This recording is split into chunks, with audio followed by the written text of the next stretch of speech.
everyone. As the title suggests, I wanted to talk today about a very divisive subject, but given that right now there's thousands of people gathering in DC for the March for Life, I felt, what better way to show my support since I can't be there in person. I wanted to at least lend my voice to this argument, or this issue is more appropriate, because I think it's really important that people like myself who used to be pro-choice, it's important for us to be vocal and speak up about what made us change our minds. So many of you who know me as the walkaway girl, from my first walkaway video that I identified as pro-choice. And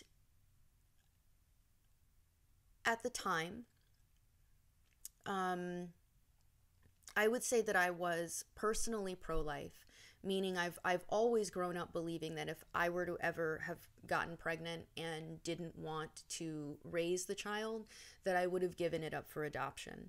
And I strongly urge anyone, that to me that's the best route. Sure, it's not convenient for 9 months, but I think you make that choice. So how did I evolve? And more importantly, I'm sure you're wondering, how can I get my abortion supporting friends and family to change their minds as well? And for me, the first step was the positive feedback that I got from that video, applauding me for being willing to listen to other viewpoints and taking those viewpoints in, combining them, comparing them to my own, and if I felt there was a need to, changing my mind. So what didn't work were all of the pro-life people that came on and insulted me for being pro-choice. So one suggestion that I would make for all of you, if you're wondering how can I talk about this with other people, insulting pro-choice people doesn't work. Calling them names,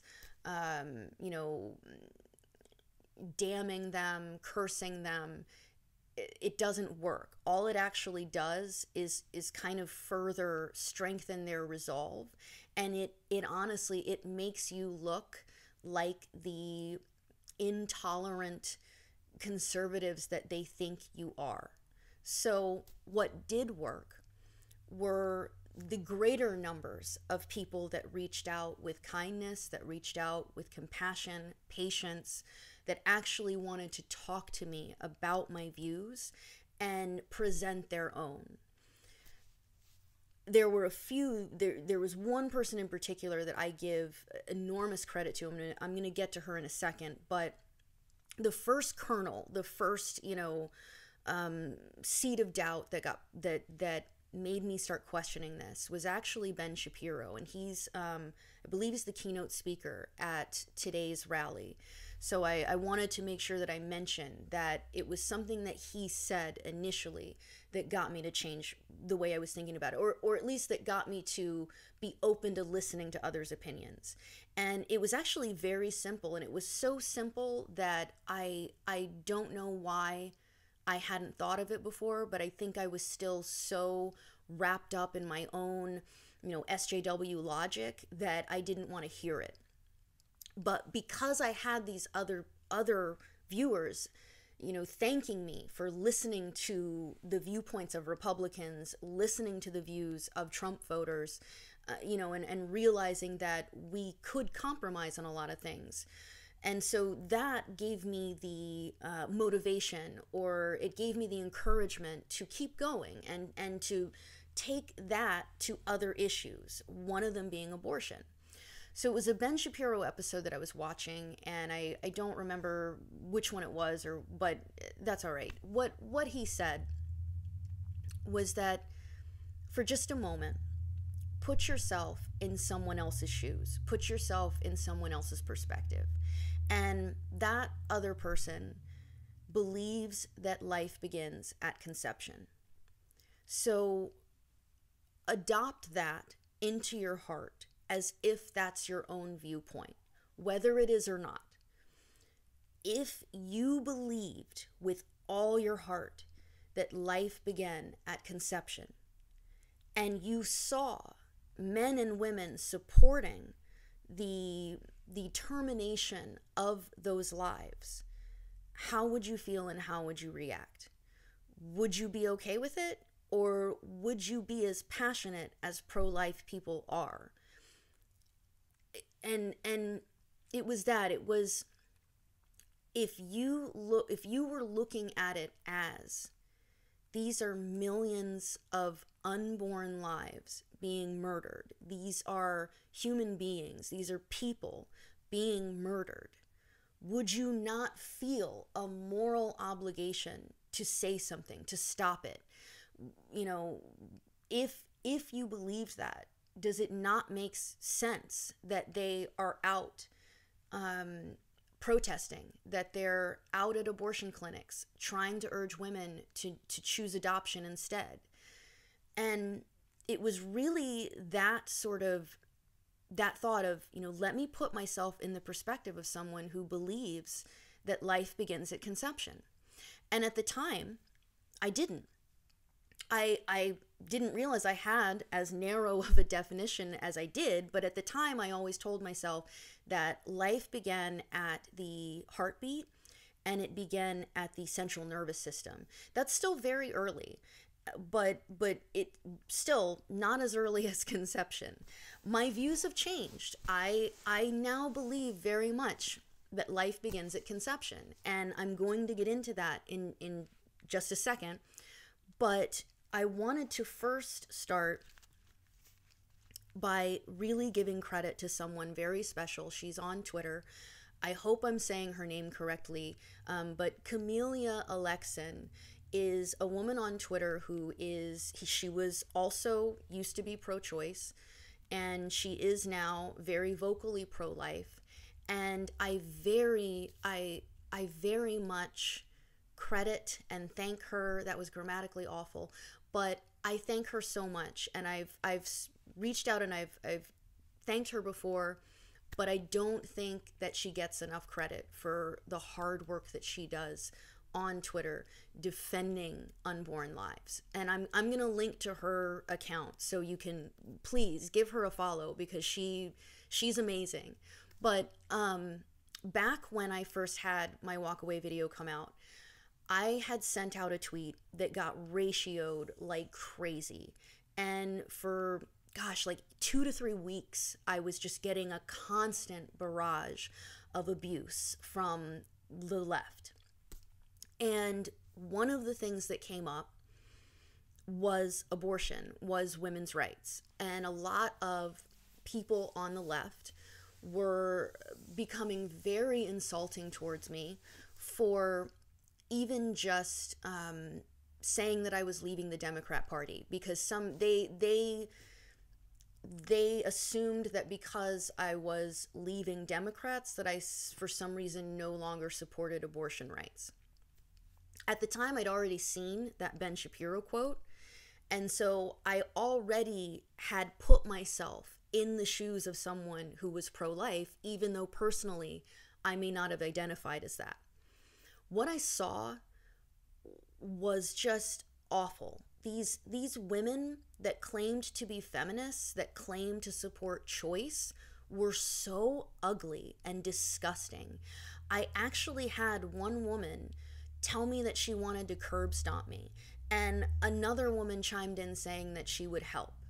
I was getting death threats. I was getting, just this insane amount of pushback. And some of the people that stepped up to defend me were pro-life women.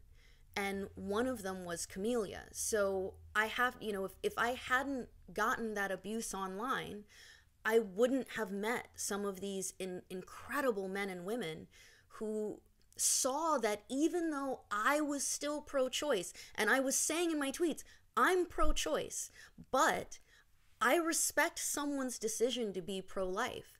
I respect someone's choice to choose life.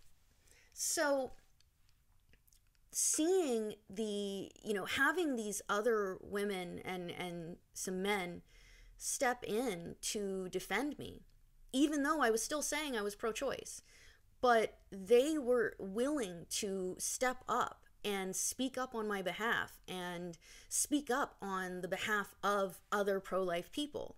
And seeing that I was willing to defend them even though I didn't agree with them, it created a bond, it created a relationship. And so I found myself far more open to listening to them, far more open to listening to their opinions, because they had shown to me by their actions that they were there to defend lives. And so I started having all these questions, and I thank people like Camellia for being patient enough to answer all my questions and do it patiently and respectfully. So it was through that I really started to shift. And I would strongly urge, if you're on the fence, if you're not sure, really take the time to talk to people who are pro-life. Talk to them about their views, their opinions. When do they think life begins? And, I would say, if you're pro-life, please don't just immediately shun people who are pro-choice.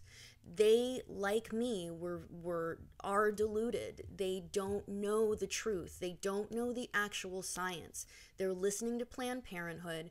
They're listening to deluded feminists that don't actually know what equality means. And they don't know. So be patient if you can. Don't be insulting. Don't be angry.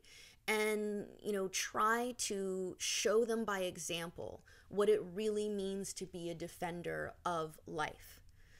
So those are the sort of, emotional reasons. Those are the emotional reasons of why I shifted over and what got me to start, appreciating other viewpoints.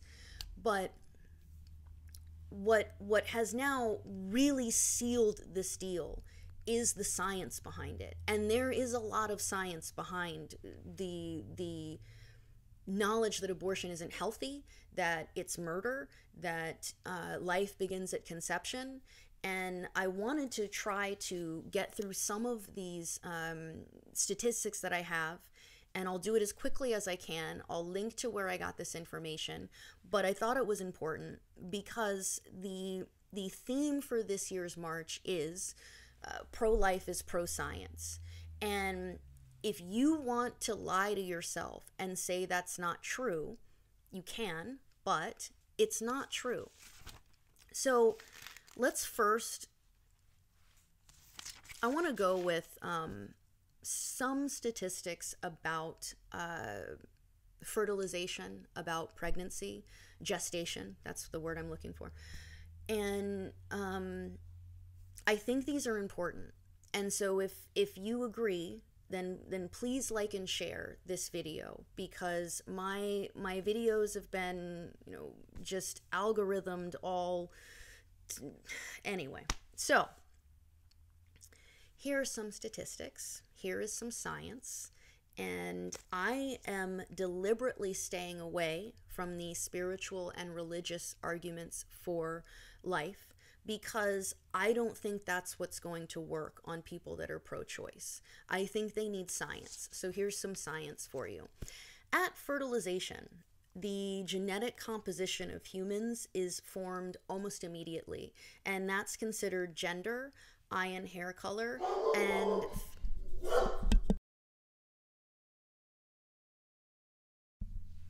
barking dog. It's gender, eye and hair color, and facial features. That's at conception. Also at conception, the 4 characteristics that make up life are immediately present. That is growth, reproduction, metabolism, and response to stimuli. So I want that. I think that's the most important thing, is that scientifically at conception, life begins.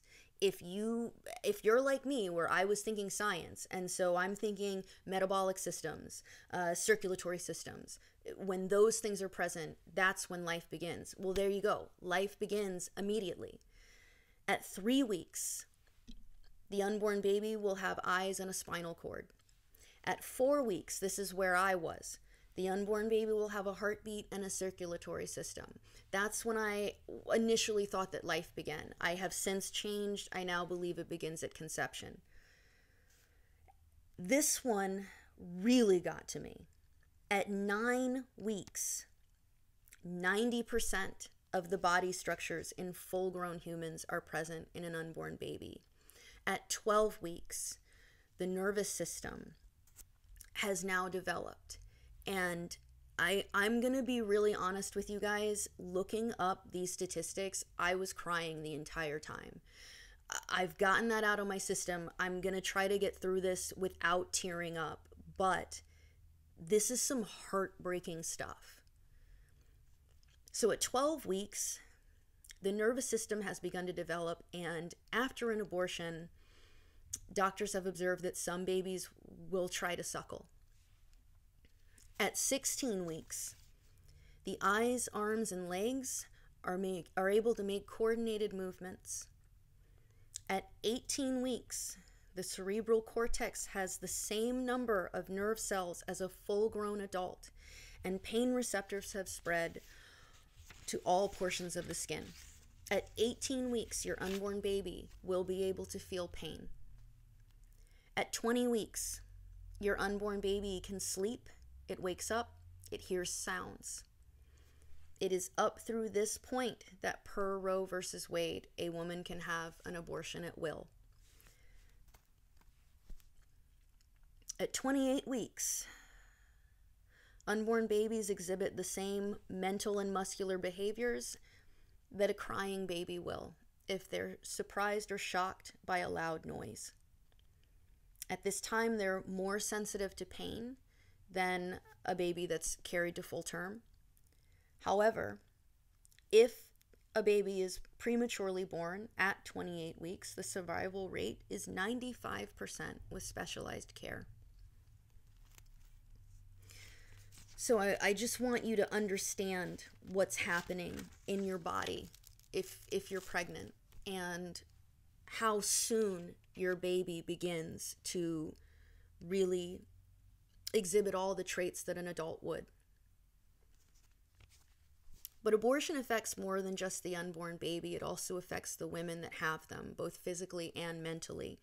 Physically, Planned Parenthood claims that abortion doesn't cause premature births and future pregnancies and doesn't increase chances of infant death in the future. A 2007 paper in the Journal of Reproductive Medicine cites 59 studies that show association between abortion and risk of premature birth in future pregnancies.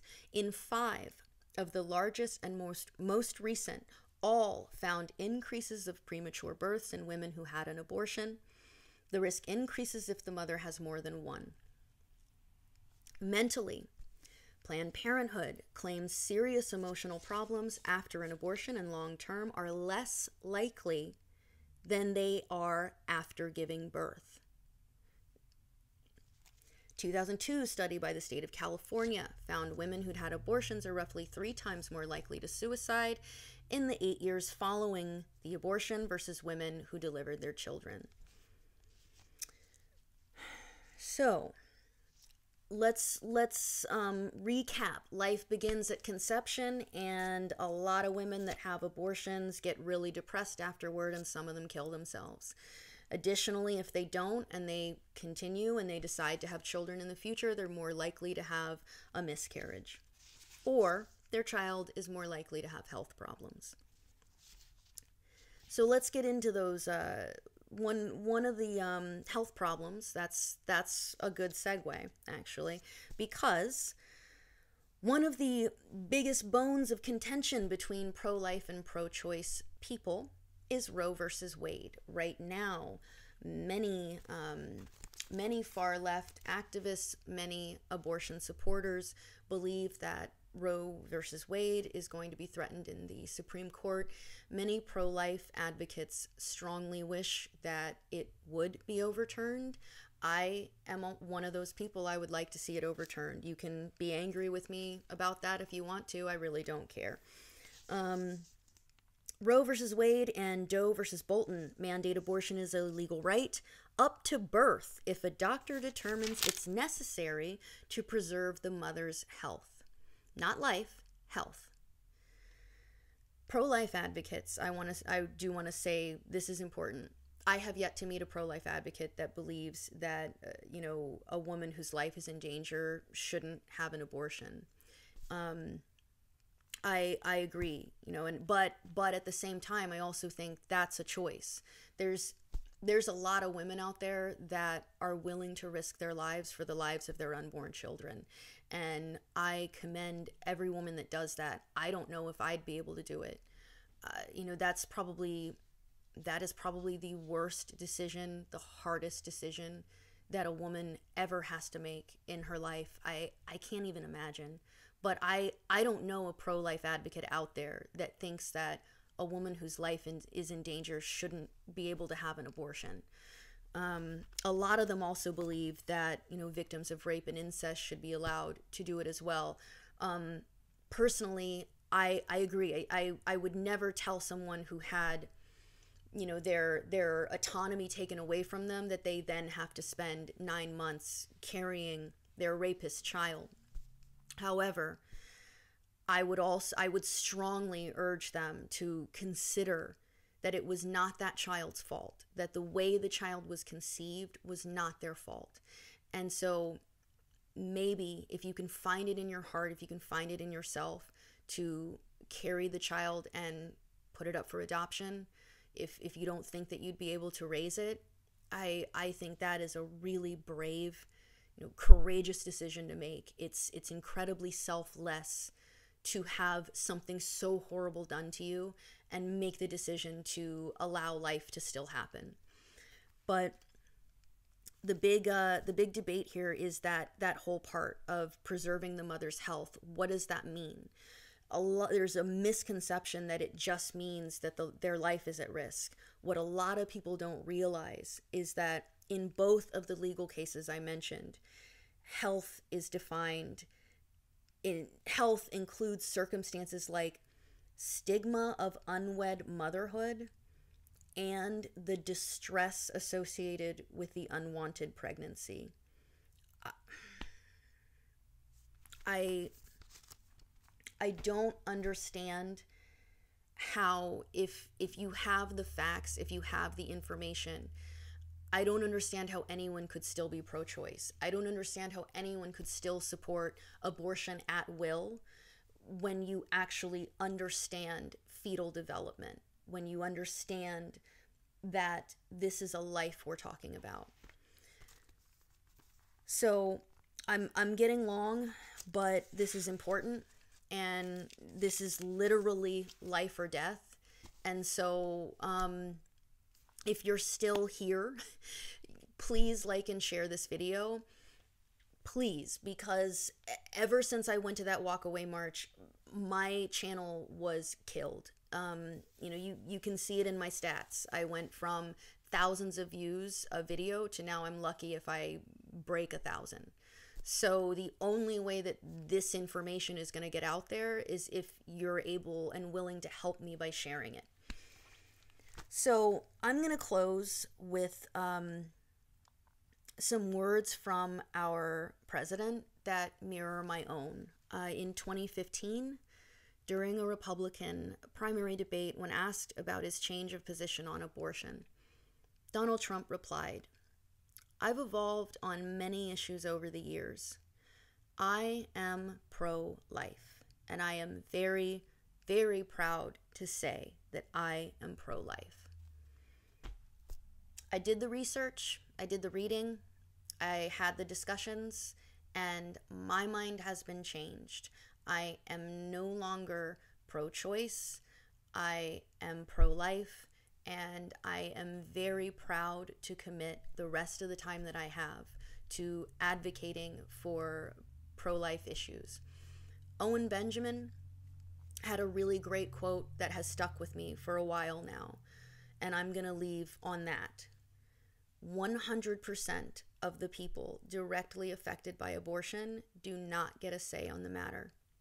So it is up to all of us to defend them, to speak for them, to be their voices. So please, if you appreciated this message, if you believe in what I'm saying, if you would like more people to hear it, please share this video. And I just want to say thank you to all of the people that showed up in DC today for the March for Life. You guys, all of you are doing the work that I just want to say thank you. And I'm sorry that if I ever ridiculed you, if I ever insulted you, you have my sincerest apologies, because I was uninformed and I was ignorant, and I was supporting the murder of unborn lives. And that is something I can no longer get behind. It's something I no longer support. So if you believe in the same, then I would love to hear your views. If you don't agree, you are welcome to leave a comment. I would ask everyone to please be respectful, please be kind to each other. We should be able to disagree and have conversations without resorting to, name calling or threats of violence. But take care of each other, everyone, and I will be doing another video soon about feminism, since tomorrow is the Women's March. Take care.